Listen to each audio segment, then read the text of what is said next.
The motion is that the House adjourn sine die. Without objection, there will be a voice vote. Hearing no objection, all in favor of adjourning sine die say aye. Those opposed say nay. The ayes have it. The House is adjourned sine die. Well, did you hear the loud cheers in downtown Boise this afternoon? It was Idaho lawmakers wrapping up the 2022 legislative session at the Idaho State House. And this year seemed to have a more traditional feel after the marathon session we had last year in 2021. Today's adjournment, sine die, or sine die if you prefer, it caps off an 81-day session full of debate, testimony, and of course, controversy. So, what business did lawmakers take on the final day of the legislative session? Well, long story short, Idaho lawmakers were tasked with reacting to the list of vetoes that Governor Little has issued this past week. And for lawmakers to overturn a veto, they need a 2/3 majority of each chamber to vote in favor. And that can be a very it could be a high bar to hit. Now, out of the 6 vetoes from Governor Little, lawmakers really only took meaningful action on one today, and that's Senate Bill 1381, the Coronavirus Pause Act. It originally passed both the Idaho House and Senate. In the bill, it would have given a 1-year ban on businesses, venues, or employers in Idaho from requiring a coronavirus vaccine for employees or for visitors as a requirement to enter a business.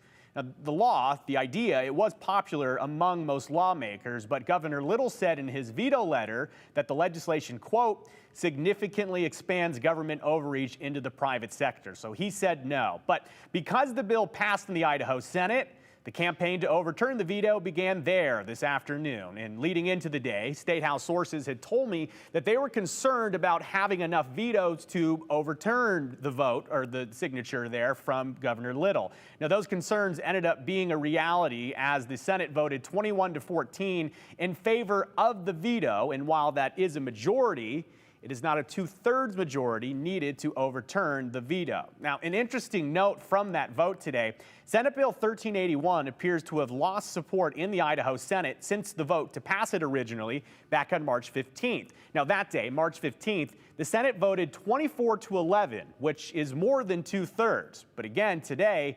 21-14. So they lost 3 votes over the last few weeks. So, with a failed veto over in the Senate and the House looking at the scoreboard, so to speak, they decided this afternoon it was finally time to wind down. And a short time later, both the House and the Senate adjourned for the year. The House Republicans hosted their post-session news conference right after they wrapped up on the House floor. And Speaker Republican Scott Bedke says that he sees the year as a success, boiling it down to 3 major accomplishments. Targeted historic investments back into our school system, not only in literacy, but into the teacher workforce, roads, bridges, water. We could talk about water for a while if you would like, but then also another historic tax cut. I think those are what we'll look back on years from now and say 2022, that was a pretty good session. Speaker Bedke added that he was also really proud of the legislature's efforts to improve health care benefits for Idaho public school teachers. And we actually talked about that bill here on the 208 back in January, you may recall. It basically brought Idaho school district employees' health coverage up to the same level as state employees, which is very good coverage. Now, turning the page now, let's talk about the Idaho Democrats and their thoughts on the entire 2022 legislative session. Idaho Dems tell me that they are proud to have had a role in getting crucial budgets passed when there was a chance that they would fail on an initial vote and then face budget cuts. It was a frustrating session at time, though, for the Democrats at the State House. This was the year that many in their party had hoped to pass things like statewide all-day kindergarten. And all-day kindergarten was sort of passed as a part of K-3 literacy legislation, but Democrats I spoke with today say that they had hoped for a standalone version that specifically spells out full-day optional kindergarten in Idaho. Another frustration for Idaho Dems, divisive social issues that were debated at length at the legislature. And we've followed this on the show, and it's been a big back and forth topic here on the 208 and over at the legislature. Things like transgender rights, school and library content, as well as abortion. And that last one, abortion, It was a major debate this session, if not the biggest social debate. And I spoke with legislative leaders today for this Sunday's edition of Viewpoint. And during my conversation with Democrat leaders, House Minority Leader Alana Rubel had this to say on the legislature's handling of the abortion debate and passing the 6-week abortion ban law.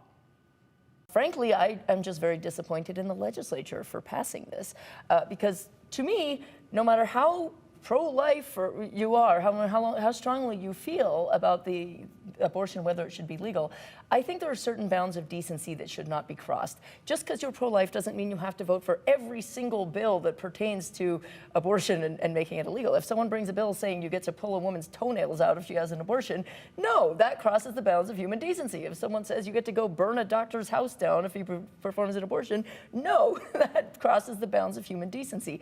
And I believe that Senate Bill 1309 crossed the bounds of human decency. We had a really good chat with Minority Leader Alana Rubel and Michelle Stennett, as well as Republican leaders Senate Pro Tem Senator Chuck Winder and Speaker of the House Scott Bedke. And you can watch my conversation with both Republicans and Democrats this Sunday morning on Viewpoint at 9 a.m.